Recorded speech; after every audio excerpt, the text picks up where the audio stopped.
नमस्कार, मैं हूं doctor Kalpana Pandey, astrologer, vastu consultant and reiki master. जैसा कि आप सब जानते हैं कि अभी 18 सितंबर से 2024 पितृपक्ष प्रारंभ हो रहे हैं। इन पितृपक्ष में अगर आप किसी भी पितृदोष से आप गुजर रहे हैं, आपको बहुत सारी परेशानियां आ रही हैं पितृदोष को लेके, तो इन पितृपक्ष में आप उसका पूजन करा सकते हैं। आपको कोई असुविधा हो रही है तो आप हमसे भी जानकारी ले सकते हैं कि किस तरह से और कैसे और कब कराएं। पितृदोष के लिए मैं सबसे पहले तो बता दूं, एक आम बात सी हो गई है, सभी को लगने लगा है कि कहीं हमारी कुंडली में पितृदोष तो नहीं है। तो पहले तो ये जान लीजिए कि पितृदोष कम से कम 2 पीढ़ी पीछे से आता है।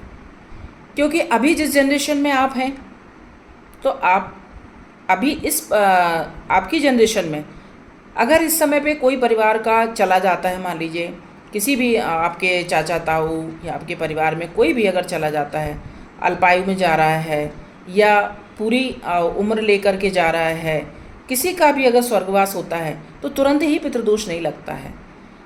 आपके पिताजी के परिवार तक चूँकि उनका कर्म था करना, तो उनके पीछे के परिवार तक का भी पितृदोष आप पर नहीं आएगा।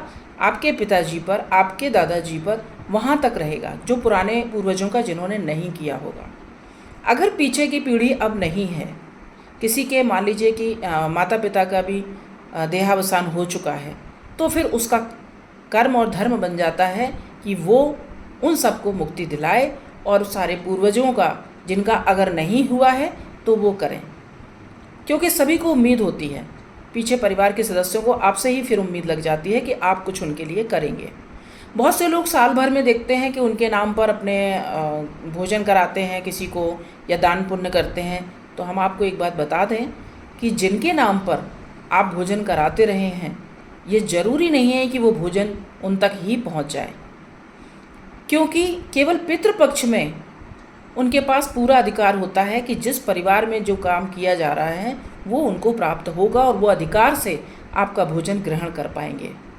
अन्यथा वर्ष भर में आप कभी भी खिला रहे हैं तो उन तक जा तो रहा है, लेकिन उसमें कुछ भटकती आत्माएं भी शामिल हो जाती हैं, जिनके परिवारी जन इस तरह का काम नहीं कर रहे हैं, उनको भोजन नहीं दे रहे हैं और वो आत्माएं इधर उधर भटक रही हैं। तो आप जो भोजन जिन अपने पूर्वजों के नाम पर जिनको ग्रहण करा रहे हैं, उसमें से कुछ अंश वो भी ले जाती हैं, क्योंकि उनको भी ज़रूरत है। लेकिन इस श्राद्ध पक्ष में जब आप उनके नाम से करोगे, जिनके नाम से, अपने पूर्वजों के नाम से, वो उनको ही प्राप्त होगा। इसलिए इस श्राद्ध पक्ष में आप जिसके नाम से भी करना चाहते हैं, उनके पितृदोष की शांति के लिए आप पूजन कराइए पूर्वजों के नाम पर। अगर आपको तिथि याद है तो आप तिथि पर भोजन कराइए, नहीं याद है तो पितृमावस्या पर आप किसी भी दंपति को बुला करके आप भोजन करा सकते हैं।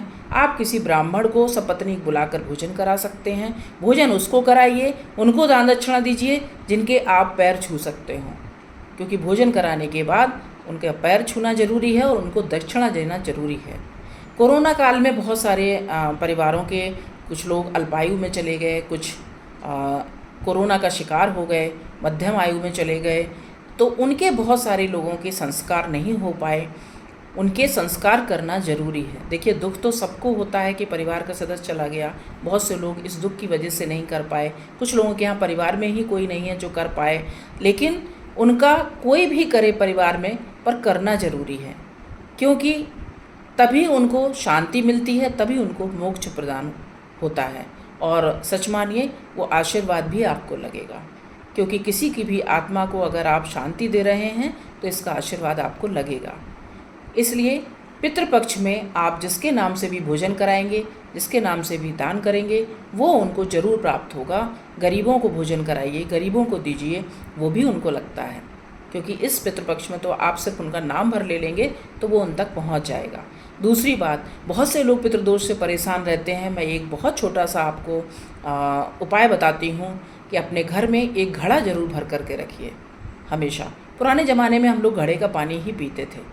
अब फ्रिज आ जाने से लोगों ने घड़े का पानी पीना बंद कर दिया है, तो घरों में घड़ा भी नहीं होता है।